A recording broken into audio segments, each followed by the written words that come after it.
بسم اللہ الرحمن الرحیم۔ اسلام کے سیاسی احکام کے ضمن میں ایک بات ہمارے ہاں بہت عام طور سے بیان ہوتی ہے،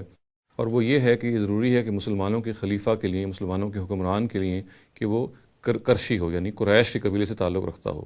اور اس رائے کی جو بنیاد ہے وہ نبی صلی اللہ علیہ وسلم کی اس حدیث میں بیان کی جاتی ہے، اور حدیث کے الفاظ یہ ہیں کہ الائمۃ من قریش، یعنی حکمران جو ہیں وہ قریش میں سے ہوں گے۔ چنانچہ اس کی بنیاد پہ یہ رائے قائم کر لی گئی ہے ہمارے فقہا نے کہ جب بھی کوئی خلیفہ ہوگا اس کے لیے ضروری ہے کہ وہ قریشی ہو، یعنی وہ کرشی الاصل ہو۔ تو سب سے پہلے تو یہ جان لینا چاہیے کہ اس روایت کا ایک خاص موقع اور محل ہے، اور اس سے جو بات عام طور سے فقہا نے استنباط کی ہے وہ ٹھیک نہیں ہے۔ یعنی کہیں پہ بھی قرآن مجید میں بھی اور صحیح احادیث میں ایسی کوئی شرط بیان نہیں ہوئی جس میں یہ کہا جائے کہ لازمی طور پہ ایک اسلامی حکمران کا کرشی ہونا یا قریش سے تعلق رکھنا ضروری ہے۔ اس حدیث کا جو کہ میں نے آپ کے سامنے پڑھ کے سنائی، جس کو بنائے استدلال بنایا جاتا ہے، اس کا ایک بڑا خاص موقع اور محل ہے، اور وہ یہ ہے کہ قرآن مجید کی اپنی جو آیت ہے، اصل میں یہ اس کی ایک فرع ہے۔ قرآن مجید کی آیت ہے امرہم شورا بینہم، اس کا مطلب یہ ہے کہ مسلمانوں کا نظام ان کے مشورے پر مبنی ہوگا، جس کا مزید مطلب یہ ہے کہ اکثریت کی رائے جو ہے وہ فیصلہ کن ہوگی۔ مسلمان حکمران جو ہیں، مسلمان حکمران کے نمائندے جو ہیں، وہ اکثریت کی رائے کی بنیاد پر منتخب ہوں گے، اور انہی کی رائے جو ہے وہ فیصلہ کن ہوگی۔ ایک مائنورٹی کو یا اقلیت کی رائے کو پریویل کرنے کا کوئی حق حاصل نہیں ہوگا۔ رائے جب بھی لی جائے گی مسلمانوں سے، تو جس شخص کو بھی میجورٹی کی رائے کی تائید حاصل ہے وہ حکمران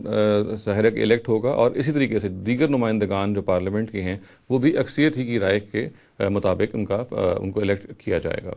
اب یہ دیکھیے کہ خود نبی صلی اللہ علیہ وسلم کے اپنے زمانے میں جب اقتدار کو منتقل ہونا تھا، ظاہر ہے کہ نبی صلی اللہ علیہ وسلم کو رخصت ہونا تھا اس دنیا سے، تو اقتدار کو منتقل ہونا تھا، اور اقتدار کو اسی اصول پہ امرہم شورا بینہم ہی کے اصول پر اکثریتی گروہ ہی کو منتقل ہونا تھا۔ وہ گروہ یا وہ سیکٹ یا وہ گروپ جس کو اکثریت کی تائید حاصل ہے اسی کو یہ اقتدار ملنا تھا۔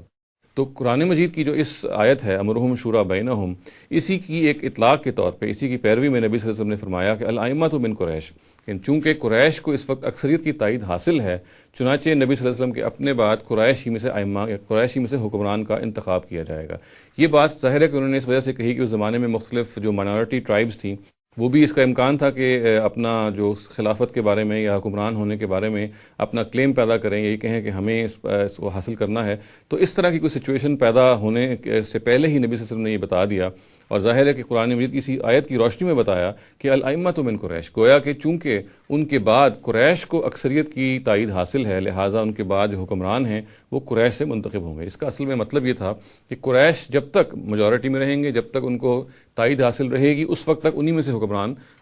جو ہیں وہ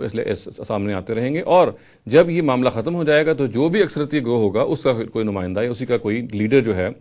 وہ پھر حکمران بنے گا۔ تو ہم یہ کہہ سکتے ہیں کہ الائمۃ من قریش کا یہ ہرگز مطلب نہیں ہے کہ کوئی ایک ایٹرنل یا کوئی ابدی کنڈیشن ہے جو نبی صلی اللہ علیہ وسلم نے امپوز کی اس روایت میں۔ یہ روایت دراصل قرآن مجید کی آیت امرہم شورا بینہم کی ایک فرع ہے۔ اس آیت کے مطابق یہ ضروری ہے کہ اکثریت ہی کو اقتدار منتقل ہو۔ نبی صلی اللہ علیہ وسلم کے اپنے زمانے میں چونکہ قریش کو یہ اکثریت کی تائید حاصل تھی، لہٰذا نبی صلی اللہ علیہ وسلم نے کچھ نہیں کیا سوائے اس کے کہ قرآن مجید کی اس آیت کو پڑھا اور اس آیت کو سامنے رکھتے ہوئے ایک فیصلہ کیا تاکہ کوئی مائنورٹی گروہ جو ہے اقتدار کی طرف خواہاں نہ ہو، اور اس کی طرف نظریں نہ اٹھا کے دیکھے، اور اس کو اچھی طرح سے معلوم ہو جائے کہ چونکہ قریش ہی کو اکثریت کی بنیاد کی تائید حاصل ہے، لہٰذا وہ ان کو الیکٹ کیا جا رہا ہے۔ چنانچہ یہ بات بالکل کہنا ٹھیک نہیں ہوگی کہ قریش ہی سے حکمران جو ہیں ان کا انتخاب کیا جائے گا، یا قریش کو کوئی نسلی برتری حاصل ہے جس کی وجہ سے معاملہ کیا جائے گا، بلکہ جیسا کہ میں نے عرض کیا کہ یہ ایک خاص موقع اور محل کی روایت ہے، اور قرآن مجید کی اس آیت کی روشنی میں اگر اس کو سمجھا جائے تو اس کا موقع اور محل بالکل واضح ہو کے سامنے آ جاتا ہے کہ یہ اس دور کی خاص صورتحال